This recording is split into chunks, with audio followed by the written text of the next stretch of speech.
우리 하나님 말씀 사도행전 4장 1절에서 12절까지 말씀입니다. 사도행전 4장 1절에서 12절까지 말씀 신약성경 192쪽에 있습니다. 사도행전 4장 1절에서 12절까지 말씀을 교독해서 읽도록 하겠습니다. 사도들이 백성에게 말할 때에 제사장들과 성전 맡은 자와 사두개인들이 이르러 예수 안에 죽은 자의 부활이 있다고 백성을 가르치고 전함을 싫어하여 그들을 잡음에 날이 이미 저물었으므로 이튿날까지 가두었으나 말씀을 들은 사람 중에 믿는 자가 많으니 남자의 수가 약 5천이나 되더라. 이튿날 관리들과 장로들과 서기관들이 예루살렘에 모였는데 대제사장 안나스와 가야바와 요한과 알렉산더마 대제사장의 문중이 다 참여하여 사도들을 가운데 세우고 묻되 너희가 무슨 권세와 누구의 이름으로 이 일을 행하였느냐. 이에 베드로가 성령이 충만하여 이르되 백성의 관리들과 장로들아 만일 병자에게 행한 착한 일에 대하여 이 사람이 어떻게 구원을 받았느냐고 오늘 우리에게 질문한다면 너희와 모든 이스라엘 백성들은 알라. 너희가 십자가에 못 박고 하나님이 죽은 자 가운데서 살리신 나사렛 예수 그리스도의 이름으로 이 사람이 건강하게 되어 너희 앞에 섰느니라. 이 예수는 너희 건축자들의 버린 돌로서 집 모퉁이의 머릿돌이 되었느니라. 다른 이로서는 구원을 받을 수 없나니 천하 사람 중에 구원을 받을 만한 다른 이름을 우리에게 주신 일이 없음이라 하였더라. 아멘. 종종 힘들고 어려운 상황들을 불굴의 의지와 또 노력으로 극복하신 분들을 만날 때가 있습니다. 보통 사람들이 상상하기 힘든 어려운 상황들을 돌파해내고 그 누구보다도 열심히 살아가면서 이 자수성가하신 분들이 갖게 되는 특징이 있는데 그것은 바로 자신감입니다. 그 어떤 상황이 와도 그 어떤 힘듦이 와도 나는 이것을 뚫고 갈 수 있다라는 이 내면의 단단함이 그들의 마음 안에 있습니다. 최선을 다해서 이루지 못한 것이 거의 없고 노력과 의지로 모든 것을 극복한 것 같기 때문에 누군가가 힘들어하거나 상황을 탓하거나 이렇게 힘든 마음을 토로하면은 근데 그것을 잘 이해하지 못하는 한계들이 있을 때가 있어요. 왜냐하면 나는 다 극복해봤기 때문이죠. 그래서 다른 사람의 아픔, 힘듦, 어려움들에 대해서 왜 이렇게 힘든 소리를 할까? 의지를 내면, 열심히 하면, 노력을 하면 다 될 텐데 이런 반응을 보이실 때도 있습니다. 이런 분들이 사실 복음에 대해서 듣게 될 때 반응을 하기를 조금 어려워하는 것을 볼 때가 있습니다. 왜냐하면 복음은 사실 나의 힘으로 무엇인가를 다 이뤄내는 것은 아닐 때가 많기 때문이죠. 하나님 편에서 다 이루신 것을 그저 선물로 은혜로 우리가 받고 적용하고 누리는 것일 때가 더 많습니다. 그런데 이렇게 노력으로만 살아가던 분들에게는 너무나 버겁다라는 거예요. 왜냐하면 내가 이뤄야 되고 내가 성취해야 되고 내가 돌파하는 것이 익숙하기 때문이죠. 여러분 복음은요. 나 자신의 존재가 사실 하나님의 도움이 필요한 철저한 죄인입니다. 내게는 자격이 없습니다. 힘이 없습니다. 의지가 없습니다. 이런 고백을 드리는 것에서 출발하기 때문이죠. 오로지 하나님만 바라봐야 된다. 그분의 은혜를 받아들여야 된다. 하나님의 사랑을 의지해야 된다라는 측면이 늘 무엇인가를 잘 이뤄가고 있던 사람들에게는 조금 불편한 진리처럼 여겨지기 때문입니다. 나의 자격 없음을 인정하는 것, 그게 너무 힘든 것이죠. 오늘 본문에서는 베드로의 설교를 듣고 이에 저항하는 유대 지도자들의 모습이 나오고 있습니다. 제사장들, 성전 맡은 자들, 사두개인들이 다 나와서 지금 사도들을 가두게 되죠. 왜냐하면 베드로가 전한 설교의 말씀을 들어보면은요, 유대 지도자들이 죽인 바로 그 사람이 누구라는 것이죠. 구약 성경에 예언이 되어 있었던 메시아, 바로 예수님이 그분이다라는 결론에 이르기 때문입니다. 아마도 이 말을 유대 지도자들이 듣게 됐으면 어떻게 그 마음을 받아들이게 됐을까요?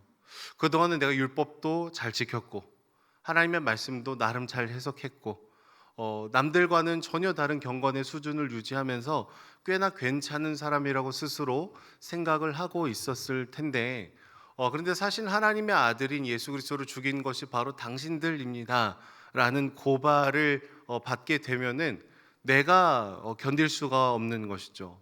그동안 내가 쌓았던 많은 노력들, 종교적인 열심, 거룩한 행위들, 이 모든 것이 일시에 부정되는 것 같은 느낌을 받게 되었을 것입니다. 그래서 그들은 자신들이 죽인 예수가 부활해서 살아났고, 그리고 그 이름으로 인해서 이 태어났을 때부터 걷지 못했던 사람이 일어나는 일이 생겼다라는 이 베드로의 말이 너무나 불편하고 거슬렸던 것입니다. 그래서 지금 베드로를 잡아서 신문하고 있는 것이죠. 근데 오늘 말씀을 보시면은요, 베드로는 어떠한 태도로 대답을 하고 있을까요? 10절의 말씀 시작 부분을 보면은 베드로가 이렇게 얘기해요. 너희와 모든 이스라엘 백성들은 알라, 이렇게 외치고 있습니다. 여기서 알아야 된다, 알라라는 이 표현은요, 반드시 알아야 됩니다. 여러분, 이것을 반드시 알아야 됩니다라는 강한 표현이에요. 이건 재판장에 앉아서 지금 재판을 받고 있는 이 피고인이 할 수 있는 그런 표현이 전혀 아닙니다. 그냥 내가 좀 살아나가고 싶어서 이렇게 변론하고 있는 그런 장면이 아니에요.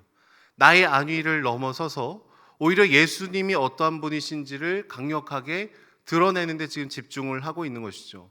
나뿐만 아니라 여러분 모두 알아야 됩니다. 예수님 바로 그런 분입니다라고 소리치고 있는 것이죠. 오늘 본문에서 여러분 베드로의 이런 담대한 변호를 할 수 있는 이유를 어디서 찾고 있을까요? 8절의 말씀에 기록이 되어 있어요. 성령의 충만함 때문에. 성령의 충만함이 아니면 이렇게 갑자기 변화된 베드로의 길을 설명할 방법이 없는 것이죠. 우리가 잘 알다시피 그는 예수님을 3번이나 부인하고 떠나갔던 사람입니다. 그런데 지금 완전히 다른 사람이 되어 버렸죠. 그러니까 스스로의 힘과 의지와 노력과 남들과는 전혀 다른 그런 마음으로 베드로가 변하는 것이 아니라 성령이 충만해서 이뤘다라고 지금 오늘 본문에 얘기를 하고 있다라는 거예요. 그는 자신의 목숨이 왔다 갔다 하는 이 신문을 받는 순간에도 예수님을 지금 선포하고 있는 것이죠. 여러분 베드로는 알았을 거예요. 자신이 얼마 전까지만 해도 예수님을 부인하고 떠나갔던 죄인이라는 것을 알았을 거예요. 다른 사람은 다 버려도 나는 주님을 안 버릴 것입니다라는 이 당당한 말을 했던 그가 예수님을 3번이나 부인하고 떠나갔던, 그래서 이제는 더 이상 내게는 소망이 없는 존재라는 것을 알았을 거예요. 두 번째로 알았을 것입니다. 그는 그럼에도 불구하고 나를 안아주셨던 주님, 사랑해 주셨던 주님, 그리고 나를 위해서 죽으시고 부활해 주신 이 예수님의 그 사랑에 대해서도 이제는 더 명확하게 알았을 것입니다. 그리고 더군다나 부활하고 승천하신 이 예수님께서 베드로를 사용하셔서 주님의 일을 감당하게 해주신다라는 것조차도 얼마나 놀라운 은혜인지를 알았을 것입니다. 난 자격이 없고 부족하고 자격 미달임에도 불구하고 하나님께서 너를 선택해서 불러서 사용하겠다라고 지금 말씀해 주고 있는 것이죠. 마지막으로 베드로는 알았을 것입니다. 예수님께서는 유대인들이 그들을 거절하고 버렸지만, 버린 돌이셨지만 그럼에도 불구하고 모퉁이의 머릿돌이 되어 주셔서 우리의 구원의 길을 열어주고 계시다라는 것을 그는 알았을 거예요. 그러니까 나와 어울리지 않는 사랑이 끊임없이 부어지고 있구나. 내가 이 사랑의 마음을 열어서 반응해야 되는구나. 여러분 이것을 깊이 알아갈 때 어떤 일들이 생기게 됩니까? 내 안에 성령께서 더욱더 충만하게 임하게 되는 것이죠. 이제 우리는 나의 안위를 걱정하는 삶을 벗어나서 하나님께서 나를 부르시는 이 사명의 자리에 비로소 서게 되더라라는 것입니다.